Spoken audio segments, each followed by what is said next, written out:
Pamela Peel versus Nancy Gerler. If people kind of get out of your way, go ahead. William, state your name, please. Good morning, Your Honor. Pamela Peel. All right. Miss Gerler, are you there? Yes, I am, Your Honor. I am present. Thank you. Okay. Can you state your name for the record, please? Nancy Rose Gertler. Thank you. All right. Have you seen? All right. Have you two talked at all in terms of resolving this, or where are we on that? No, we have not. How much is your claim? I'm requesting a money judgment of $12,406, which includes unpaid rent of $12,950, 12,900. out-of-pocket court costs. Hang on. Give me the rent again. Oh, yeah. $12,950. Okay. Which is on the balance statement that I gave Nancy Rose. Out-of-pocket court expenses, $215, court serving fee, $68. And then after we inspected the house and stuff, I added cleaning fees of 5 hours at $20 an hour, 2 extra days rent at $34 a day. And to the amount of that totals $13,401. $13,401. I then deducted the security deposit that she had Okay, which was how for much? $995, and How much? it's up to $12,000. How much was the security? $995. All right, and then that's how you get to the 12,406. Yeah. Okay, so out of the gate, you're going to have to add $2.55 because the service fee, as the court has it, is $70.55, not $68. Oh, okay. Oh, I thought it was The okay. What's also going to come off of the total amount is going to be the 5 hours of cleaning. Pardon? The 5 hours of cleaning. So the $100 that you put on for cleaning also it needs to be deducted From the security deposit? Or I probably don't want to do it that way, but it's going to have to be deducted off of your total. Oh, okay, so I can't do that. Can't do that Okay. All right. That's fine. that way. And then the 2 days of rent, that was for what? Nancy Rose was unable to move out on the 31st as the judgment requested, and she stayed till midnight, February 2nd. Ms. Gerler, do you agree with that or no? No, Your Honor. I do have some comments regarding what. Well, I understand you have comments. I'm dealing with just this issue. Were you there the 2 days beyond the 31st? I was there the 2 days beyond the 31st. It was my understanding I had up to 10 days to vacate, and did not believe that there would be an additional sum for those 2 days, which were spent cleaning, and professional cleaner did clean the house. Okay, it's fine. I'm dealing with this one by one. And so I'm just telling you, you're saying you did occupy the unit those 2 days. Yes, for whatever the reason. Okay. Yes, you're. All right. Now I'm going to ask a general question, Ms. Gerler, and I need not a highly specific answer, but just this. Of the $12,406, is there any amount of that you believe you owe?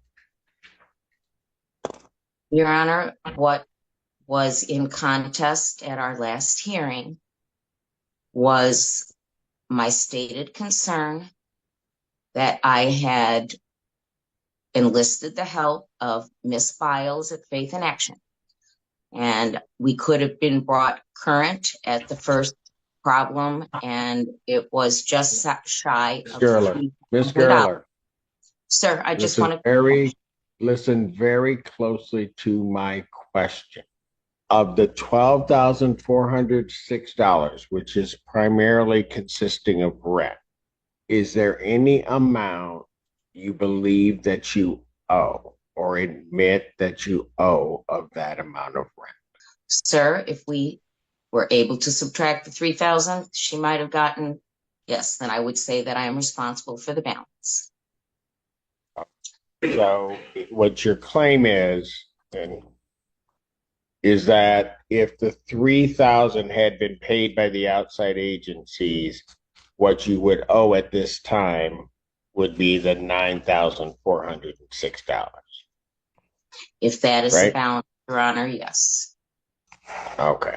When I talked to when Faith in Action approached me, they offered $800 How much? 1 month, and nothing was They offered right. what? They offered 800 toward her rent for Right. 1 What month. That's all I I knew about. understand, but what I'm getting at is, and I think what Ms. Gerler's getting at is, had Faith in Action plus what would have been the other agencies of Hawk and the like, she would have gotten a maximum of 3,000. I think that's what she stated the last time. That's what she continues to state at this time. Okay. All right. So And while she's pointing to one agency, I understand what Ms. Gerler's indicating, that there's this other agency. May I respond to that? To which? To the $3,000 I offer don't, that I okay, first of all, here's the problem, ladies. You're fighting over stuff that doesn't make sense to me right now. Okay? And let me tell you why. Ms. Gerler admits she would owe the 9,406 in essence, and I appreciate her candor on that. There's now going to be argument over this 3,000 that Ms. Gerler says, because you're saying that they were only going to pay 8. I get where Ms. Gerler's coming from because what I just said. Here's the problem with all of that. The problem with all of that is there would have been no payment with these programs if the tenancy wasn't going to be maintained. So the 3,000 wouldn't have come in. But I understand Ms. Gerler's point that, okay, it may have come down to this point, but if you had taken that money at this point, then I'd be 3,000 to the good, basically, is what she's indicating. All right. So let me just. I never got anything in writing to that effect. And they never said that to me over the phone. I didn't know about Hawk. I didn't know about any of them. Okay. I get that. Okay. What are you guys really fighting over? I just want to be paid the rent that I'm owed. Okay. And that she promised to pay each month. And Ms. Gerler? Yes, Your Honor. Are you working? Not at present, Your Honor. All right. And so I only have Social Security income. That's what I thought. You have Social Security. Yes. The SSD or SSI? Which one? SSI, sir. I can sit here through a trial. You can put on your proofs. You can do whatever. She's admitting basically to almost 3/4 of what you're saying anyway, right? Because if she's admitting to the 9,400, the 3,000 may be a question, but I've said what I've said. But here's the bottom line, and why I'm trying to figure out entirely why we're here. And let me just, and I'm going to do this just in terms of the practicalities of it. All right. We can go through the trial, and I don't mind. You guys have my time. I can sit here through the trial. The cold-hearted reality of it is Miss Teagle, you come down to the end, and let's say, just by hypothetically, and I'm not saying this is the way I'm finding, I find entirely in your favor. and I give you that judgment for the 12,000 plus. Let's just say I do that. How do you intend to get that money? Your Honor, it was a matter of principle. Okay, I understand. Her- There are principles all over the place, and people can fight on principle or whatever. My question is how would you intend on getting that paid? You told me you want the money. I get it. But how are you going to get that? Well, I don't know, but I also make about the same amount of money in Social Security as Nancy Rose does, and that income was I depended on, and I worked hard, and Man, I I did put money aside. appreciate all of that. Okay, just one. I'm just You get know, no, I know. I'm not I'm rich. not I'm not saying that you Yeah. are. The reason I asked about her income is because that's where any judgment you would get would come from. Right? But but you can't garnish her SSI until potentially at least there's an argument that it would be transformed into something else. If that's indeed all her income, what go ahead. Well, I know Nancy Rose is a psychic, and she does a lot of readings in the past, and it's not always, above board. So she does have other income, which I Okay. to bring that up. So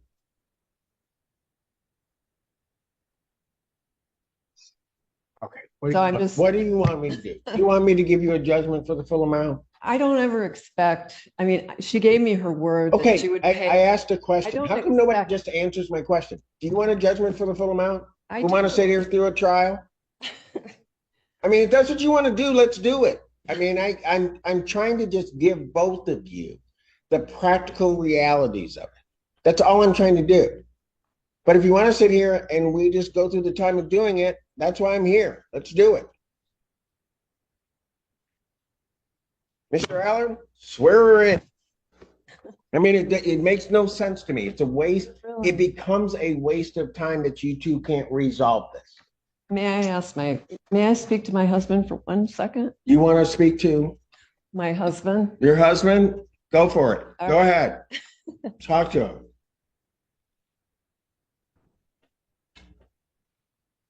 Go ahead. I'm going to stand in brief recess. I'm going to step out for a moment. All right. Ms. Gerler will be right back. Okay. Thank you very much, Your Honor. Thank you. Court's in recess. Well, my husband. Hold on a talked to second. his sons. Miss Sorry. Gerler. I'm not guessing. Miss Gerler, are you there? Yes, sir, I'm here. We just Okay, had there to you are. technically All right. handle it. Thank you. All right. I will accept the $3,000 that you're proposing. The 3,000 deduction. Yes. Okay. Ms. Gerler, did you understand what plaintiff was indicating? Yes, Your Honor, and that is a satisfactory conclusion. Thank you. All right. So I'm going to enter a judgment total amount. So here's what I'm going to do. Your Honor? No, that's not right. Hang on one moment. Okay. On anything. So I'm going to have a total rental amount of $12,950. But Your Honor, where that's I'm not gonna, but hold on a second. Hold on a second. Where I'm going to take the rental amount off, the 3,000 off, is I'm going to take it off of that figure. Your Honor, the rent figure given is not accurate. Which part is not accurate? The rent itself did not come to 12,900. Should be 11,900 and the change, not 12,000. That's adding another month's rent that was not applicable because she received the security deposit for that. Well, no, I haven't gotten to that deduction yet. Oh, I'm sorry, sir. Okay. So just let me get through the figures, and then if anybody has a dispute, given what you've said, then we'll do it that way. I thought it was $10,301. Hold on. No.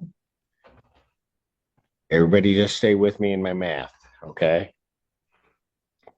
I took the 12,950, took off the 3,000 we talked about. That brings me to $9,950. Mhm. You're also claiming $68 of rent. Okay. That brings the figure back up to $10,018. Okay. Then the court fees? Ma'am, please. Without talking, just let me get through it and then we can back it off. Then I'm going to subtract out the security deposit, which was how much? $995. That's right, Miss Gerler. It was $995, correct? That is correct, sir.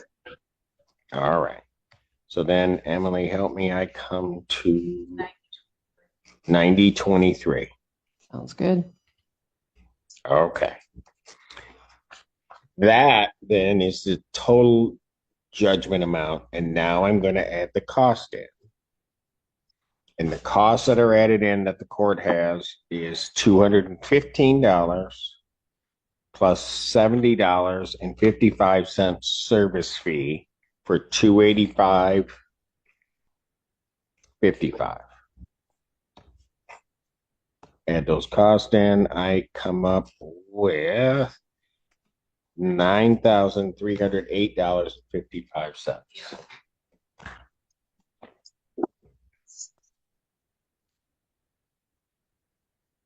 That is the judgment amount and how I figured it. To the plaintiff, that figure is acceptable to you? Yes, it is. Ms. Gerler, is that acceptable to you? Yes, it is, Your Honor. Wonderful. All right. So what I'm going to need, yes, ma'am. May I ask Nancy how she intends to pay that? Or if she, and what time frame can I expect? Well, let me do it this way.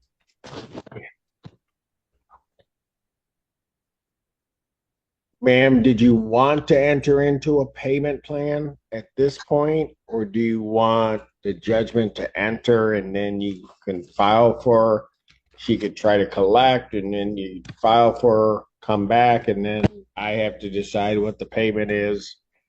How do you want to do that?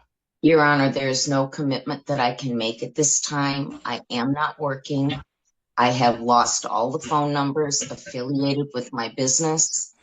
I have had chronic problems with chronic illness and even finding a permanent place to live.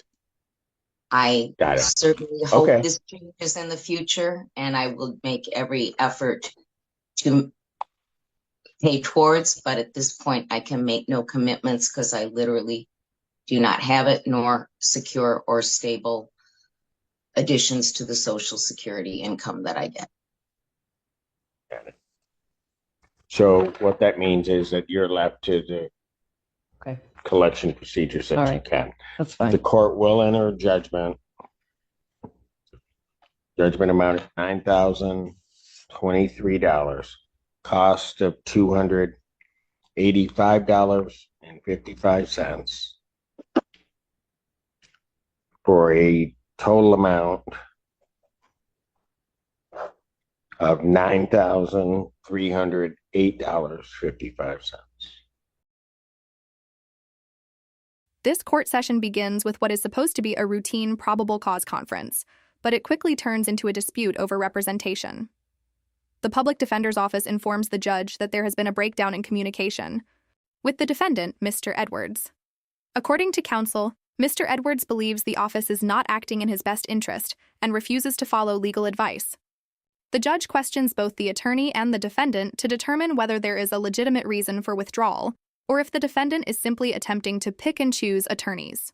The defendant claims discovery has not been properly reviewed with him and expresses dissatisfaction, though his explanation lacks clarity.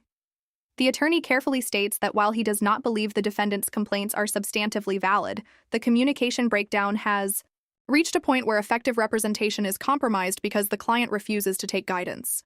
Reluctantly, and despite expressing skepticism, the judge grants the motion to withdraw and appoints new counsel, making clear this is not an open invitation to repeatedly replace attorneys. The hearing then shifts to a motion for bond reduction. Defense argues the defendant has minimal prior history, family support, and has learned his lesson after appearing in court in shackles. However, the judge reminds everyone that the defendant violated bond conditions by drinking alcohol when he was prohibited from doing so. The prosecution adds that the defendant actually has prior offenses, including a previous domestic violence conviction and other matters, contradicting defense's claim of only one prior OE. The judge emphasizes that violating bond conditions undermines trust and declines to reduce the bond, formally denying the motion and continuing existing conditions. Following that, the court moves through a series of routine procedural matters, including law students requesting permission to practice under Michigan Court Rule 8.120. The judge injects humor into the proceedings, playfully questioning one student about memorizing the rule and teasing another about attending Michigan State University, showing a lighter side of courtroom management. Permission to practice is granted in both instances. Finally, another defendant, Mr. White, appears and requests to set his matter for a preliminary examination. The court confirms discovery is complete and schedules the preliminary exam for June 18, 2024, before Judge Spo. After handling these matters, the judge announces a recess. Overall, the session reflects the judge balancing procedural discipline, accountability for bond violations, frustration with attorney switching tactics, and moments of courtroom levity while efficiently moving multiple cases forward.